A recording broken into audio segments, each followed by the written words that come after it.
Hi! Hello! Welcome to 'Zakir talkies'.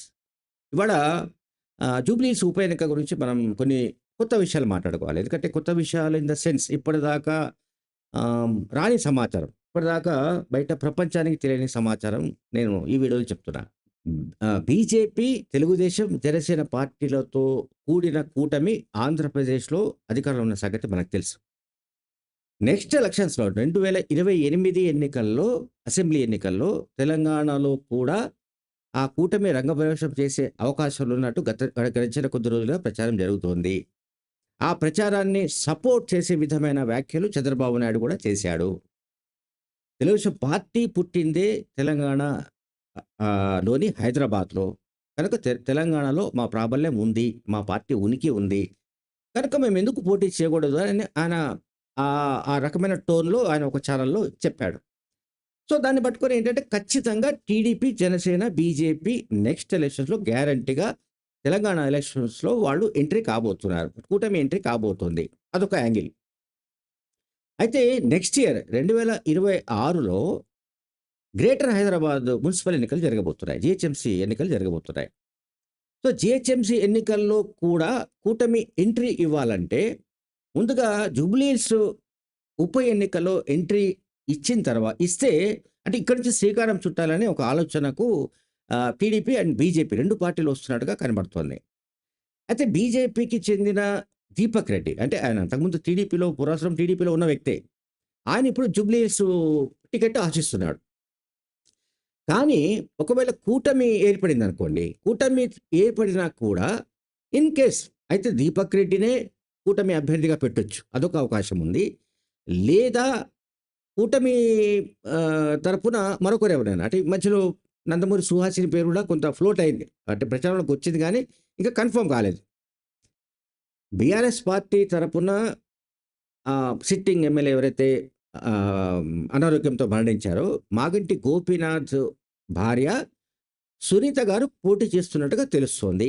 ఆమెనే దాదాపు అభ్యర్థిగా ఖరారు చేసే అవకాశాలు ఉన్నట్టుగా తెలుస్తోంది.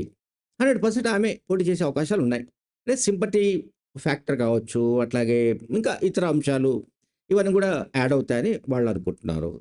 అట్లాగే కాంగ్రెస్ పార్టీకి సంబంధించి ముగ్గురు, నలుగురి మధ్య పోటీ తీవ్రంగా ఉంది.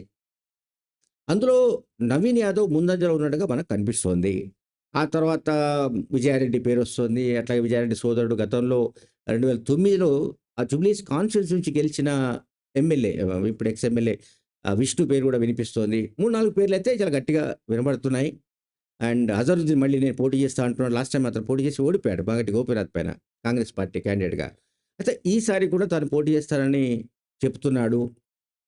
అల్టిమేట్‌గా పార్టీ హైకమాండ్ దీని పైన డిసిషన్ తీసుకోవాల్సింది. ఇది కాంగ్రెస్ పార్టీ. ఒకవైపు Congress and BRS and either కూటమి ఆర్ బీజేపీ. అంటే మొత్తం మీద ముక్కోణపు పోటీ అయితే పక్కా. ఈ ముక్కోణపు పోటీలో కొత్త యాంగిల్ ఒకటేంటంటే కూటమి. కూటమి ఏంటంటే తెలుగుదేశం పార్టీ అధినేత ఏపీ ముఖ్యమంత్రి చంద్రబాబు నాయుడుకు జూబ్లీహిల్స్ ప్రాంతంలో మంచి పట్టు ఉందని టీడీపీ వర్గాలు చెప్తున్నాయి. ఇది విజయవాడలోని టీడీపీ వర్గాలు చెప్తున్నాయి. సో, అటువంటప్పుడు చంద్రబాబు నాయుడు ఖచ్చితంగా జూబ్లీహిల్స్ ఎన్నికల నుంచే కూటమిని రంగంలోకి దింపి, కూటమి అభ్యర్థిని రంగంలోకి దింపి, ఎట్టి పరిస్థితుల్లో బీఆర్ఎస్ పార్టీని ఓడించాలనేదే టార్గెట్. ఎందుకంటే కేసీఆర్ అంటే బీఆర్ఎస్ పార్టీ అధినేత కేసీఆర్ ఒకప్పుడు పూర్వాశ్రమంలో తెలుగుదేశం పార్టీలో పనిచేసి ఉండొచ్చు. చంద్రబాబు నాయుడు అనుచరుడుగా ఉండి ఉండొచ్చు. చంద్రబాబు నాయుడు సహచరుడుగా ఉండి ఉండొచ్చు. కానీ ఆ తర్వాత జరిగిన అనేక పరిణామాలలో వాళ్ళిద్దరి మధ్య పచ్చగడ్డి వేస్తే భగ్గుమనే వైరం కొనసాగుతోంది. ఇది మనందరికీ తెలుసు. సో, ఆగర్భ శత్రువు అయిన కేసీఆర్‌ను ఓడించాలంటే ఆల్రెడీ కంటోన్మెంట్ బై ఎలక్షన్స్‌లో బీఆర్ఎస్ పార్టీ ఓడిపోయింది.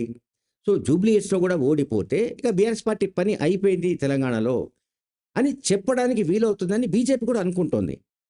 అందువల్ల బీజేపీ ఏం చేస్తుందంటే తెలుగుదేశం పార్టీ అధ్యక్షుడు చంద్రబాబు నాయుడుతో తరచూ ఈ ఇష్యూలో డిస్కస్ చేస్తున్నట్టుగా తెలుస్తోంది. ఢిల్లీ నాయకులు కూడా.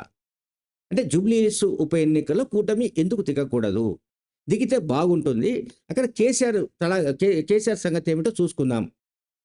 అనేది ఏదో సంథింగ్ ఒక ఆలోచన జరుగుతోంది. అది బహుశా ఒక షేప్‌కు రావడానికి కొద్ది రోజుల్లోనే అదొక షేప్‌కొచ్చే అవకాశం ఉంది. ఒకవేళ అదే నిజమైతే కూటమి గనుక రంగంలోకి దిగే పరిస్థితులు తలెత్తితే, కూటమి అభ్యర్థిగా ఎవరైనా సరే, దీపక్ రెడ్డి కావచ్చు, మరొకరు కావచ్చు. ఆ పోటీ బహుశా అత్యంత రసవత్తరంగా ఉండే అవకాశం అయితే స్పష్టంగా కనిపిస్తుంది.